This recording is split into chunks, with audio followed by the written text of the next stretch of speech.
Michael got the benefit of the doubt there. Left jab got through for Michael Chandler. You can see he's playing chess right now. He's trying to set up the takedown.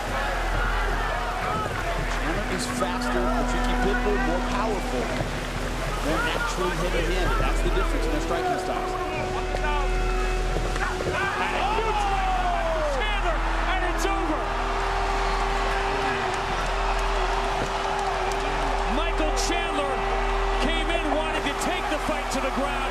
Instead, he puts Patricky Pitbull to the ground, and we have a new lightweight world champion. Let me amend that. Speed and power. Beautiful shot right on the chin. Bellator calls their guy the world champion. Like Bellator world title. You know, like sort of. Well, they can't go. Yeah. They can't say the second best world champ. You know, it's like, God damn. It's not a world champion. A world champion is a world champion. You know, you could say Bellator champion, but when you say world title, the Bellator world title, it's not the world.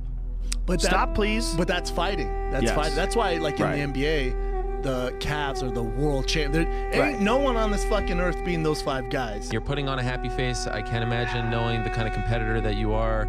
You're probably really pissed off, feel robbed. Big moment for you. How do you put into words how you're feeling right now? I don't know. It's weird because you think about your own emotions, or you think about your own interpretation of the situation, but there's doctors involved, there's referees involved, there's the big stage, there's the fans on Twitter, there's the media, there's everybody's different perspective. So you don't really know exactly how to take it, because every now and then you'll hop on Twitter and be like, oh, I never thought about that perspective. Or you hop on, you know, or listen to something that you say, you're like, I didn't think about that perspective either, you know? So it's interesting, man. It's just one of those things. It was a freak deal. I mean, a freak accident type of, I mean, I was out there and I was like a lame duck, if you will, you know? And Brent Primus still couldn't really finish me, honestly. He didn't even lay leather on me. Okay. The ref stopped the fight, you know, because of the severity of how bad the injury looked. When does it start? He kicks you?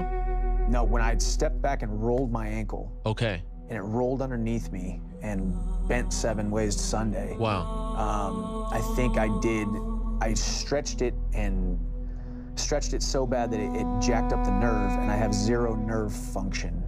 And I had 0 nerve function in my left leg. You know, he's one of the few guys outside the UFC that like Justin Gaethje's another one. A few guys outside the UFC where I go, I want to see that fucking guy fight the best of the best. I mean, I see like real mad potential in that kid. So there can be no doubt that the UFC 135-pound and 155 champions are the champions of the world, but there is talent in some other weight classes. There's talent in some other organizations at 155, to prove to your point, look at Eddie Alvarez.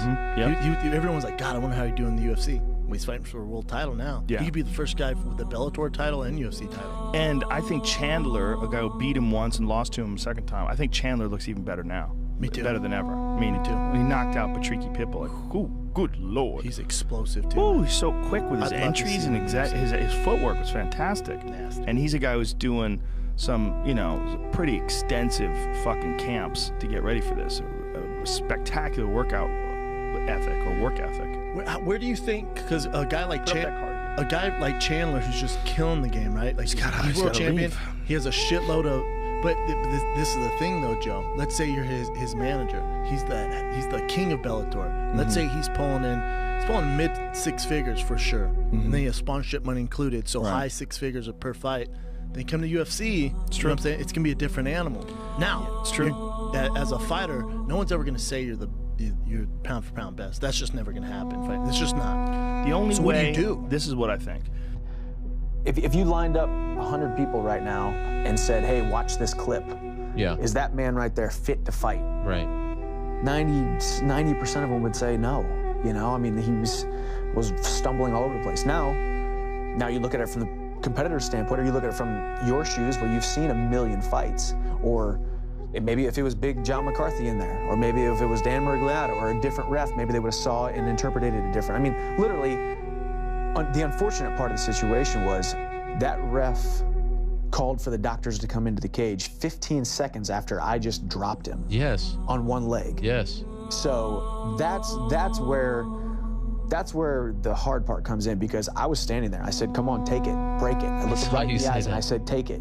break it, you know, kick it, let's do it. If you're gonna do it, you know. 5 seconds later, he was on his butt on the canvas. I was the only man to land a punch in that fight. You know, like the Chandler fight. Chandler it's conceivable that if Spike really keeps pumping Bellator and keeps putting it up and keeps, you know, firing up the coals of promotion, that they get to a point where people start mentioning Chandler alongside other guys. You'd have to sign more guys. I feel like the intensity right now coming off of you. Like, I feel like you're still fired up. I'm still the champion. Let's be honest. An injury took me out of that fight.